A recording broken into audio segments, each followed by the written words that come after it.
boy. Huh. Neat.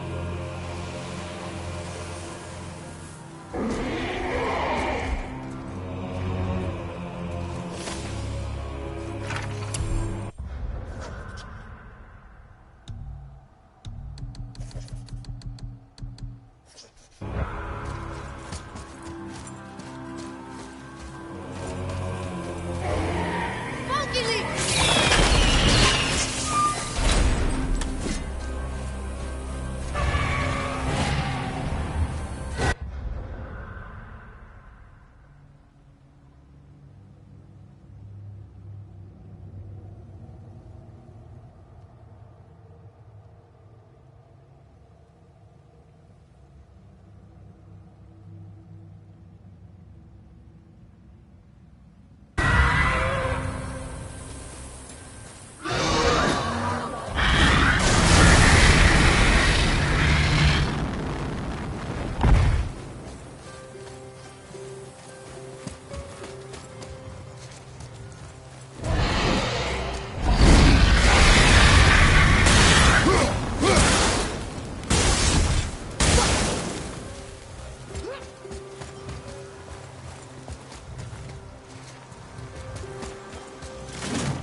What do we do with that?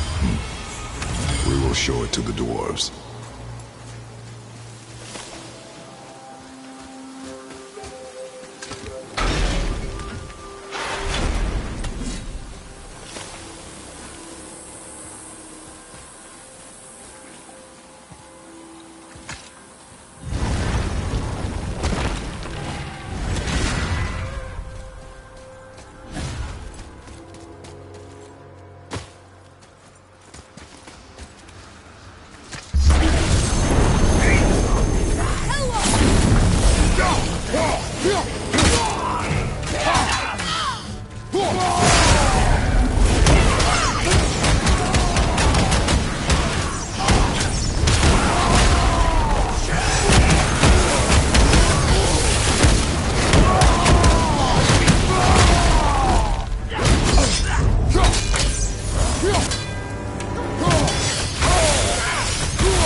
Seen one of those before.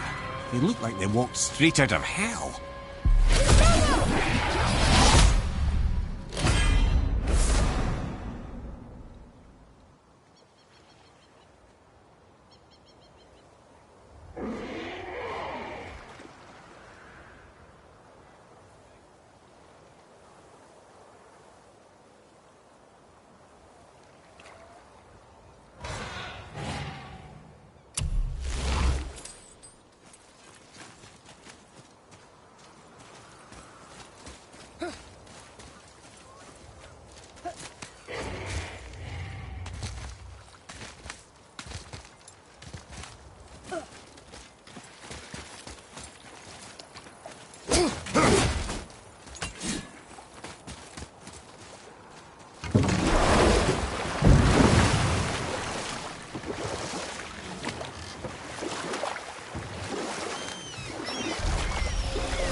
Mimir, you never did tell me why Freya spit in your face. Well, she blames me in large measure for her present circumstances, and not totally without reason. It all goes back to the long war between the Aesir and Vanir. Prior to that, wars for the Aesir were easily won, but the Vanir had proved their equal and exacted devastating damage. Both sides suffered tremendous losses, and for many of us, quite frankly, war was simply no fun anymore, but a rather senseless waste of precious life. Enough. No stories, not while on foot. Our focus is the road. Completely understand. I'll finish later, lad. Ah, good. The special chisel is ahead past this gate.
Looks like we got them all.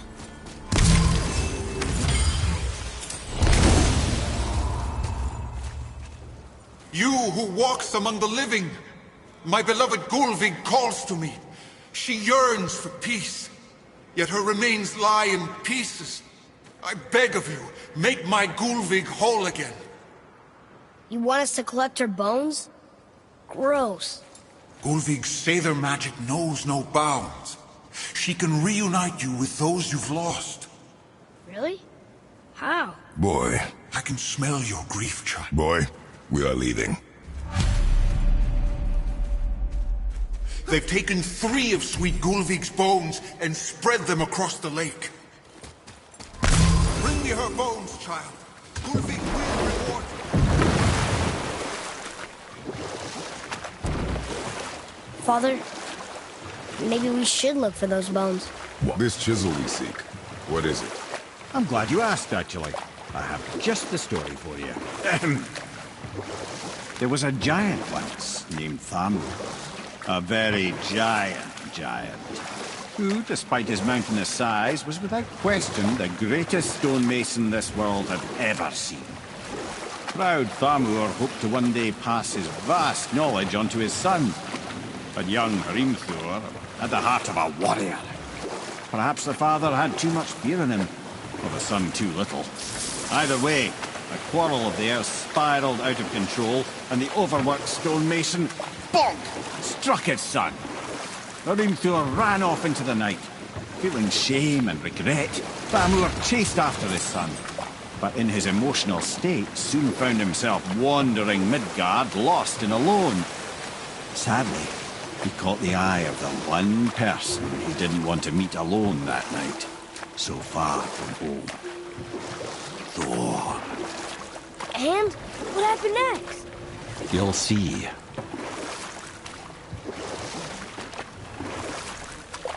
Thor killed him. Oh no. He fell in the village? Aye. When Thamur fell, he crushed a charming place famed for worshipping the Vanir god Njord. Thor always took credit for planning that one. The truth is, the sweaty ballbag just got lucky.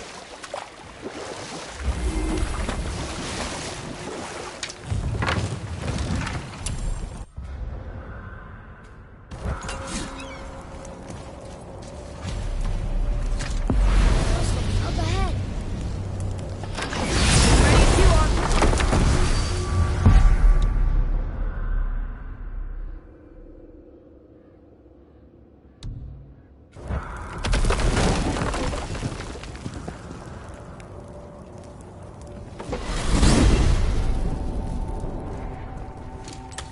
You gentlemen certainly know how to get around.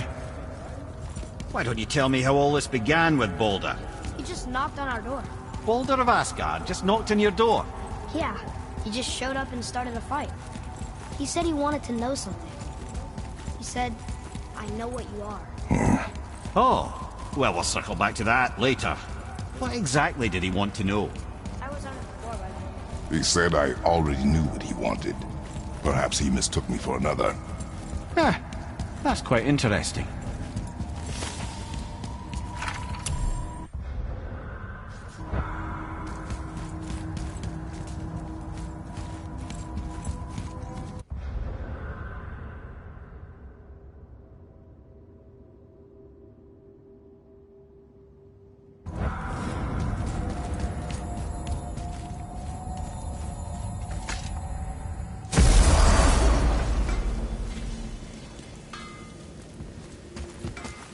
Hey, Brock. You found something interesting. Did you now? Well, see, you boys ran afoul of some travelers. Or them travelers ran afoul of you, more like. Who are they? What do they want? Dunno. Oh, you ask a lot of questions. You two going in, or what?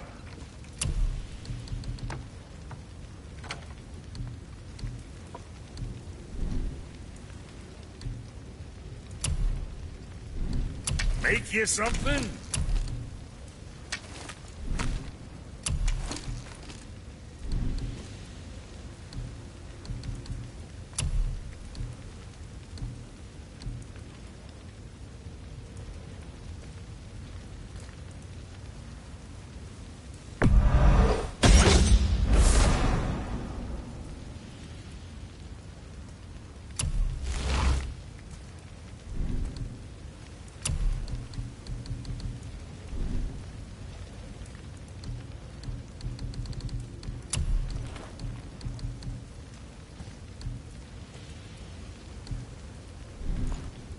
Now, what was the other thing?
What's got you all bumfuzzled over there? Get going!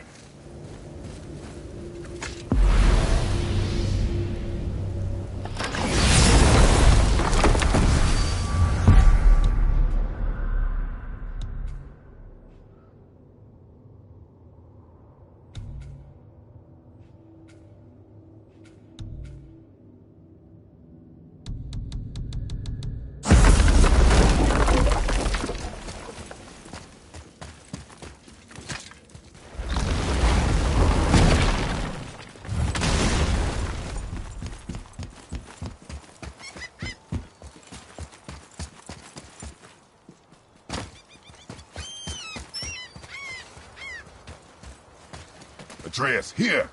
Yes, Father.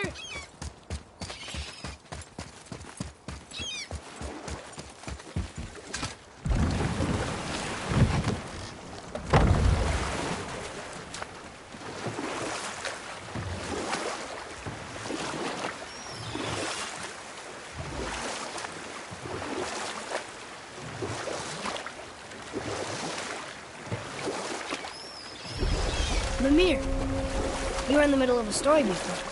What were you saying about the Long War? Enough was enough. And at last, Odin's most brilliant advisor became determined to find a more enlightened path. He set about to broker a peace between the gods. It took some convincing, but ultimately Odin was persuaded to marry his deadliest enemy, a certain Vanir goddess, legendary not only for her fertile beauty, but her genius at the very Vanir magic that Odin had long aspired to master. Freya married Odin? What was in it for her? It was a sacrifice to protect her people, a selfless act of love. Truly, she deserved better than she got. But of course, there's more to that story.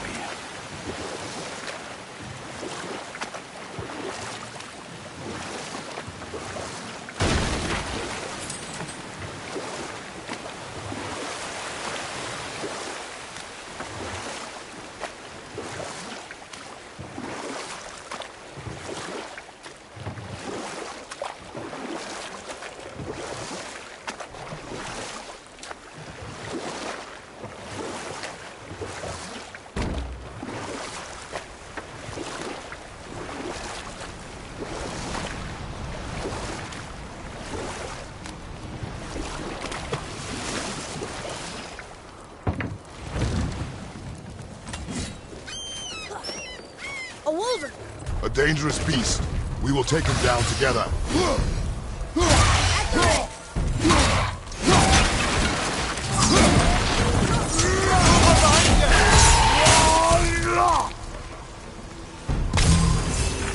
Changing arrows!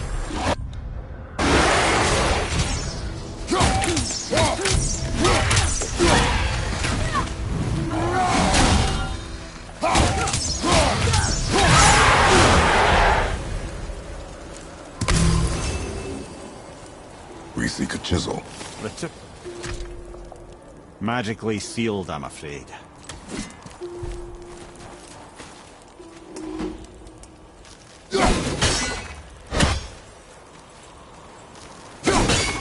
Doesn't look like it's working.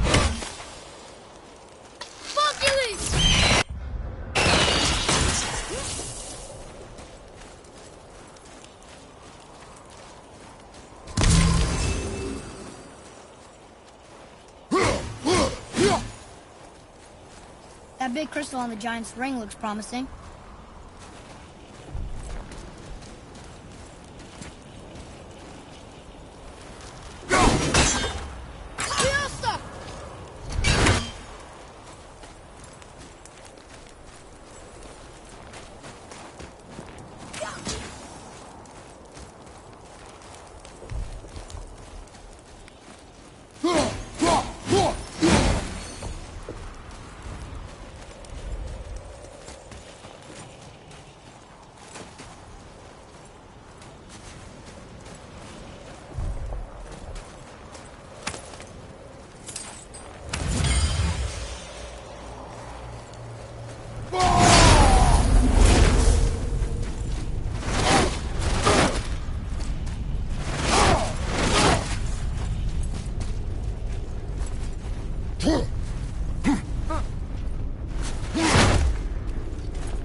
I know I've been up in a mountain for a while now, but since when do the dead not stay dead? A little resurrection among friends is one thing, I can hardly complain. But it's as if hell itself is shambling into Midgard. Freya said the world was out of balance. That somebody meddled with forces. Oh, that's plain to see.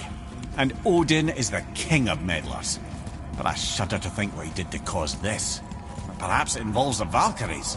That'd be playing a dangerous game indeed.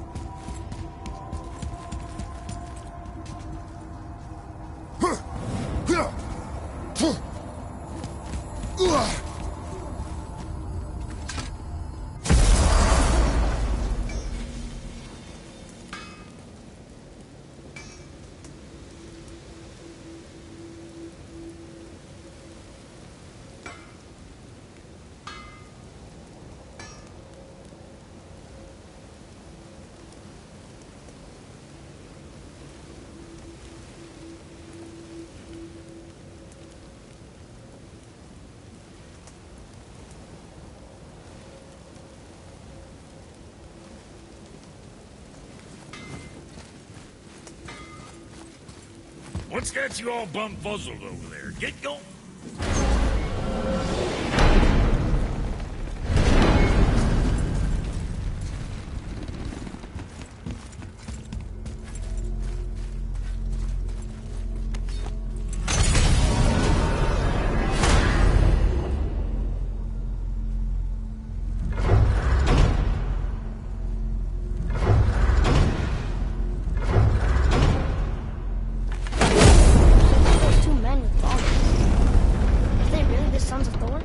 Magni and Modi. Two bigger twits you won't likely find in the halls of Asgard. They'll do anything their uncle puts them up to. They are fools? Well, dangerous fools, to be sure. When they work together, they're formidable. But too often it's a petty competition. Terribly strong, even as children. I remember the time Hrungnir the Brawler fell upon Thor. Another time, Ed.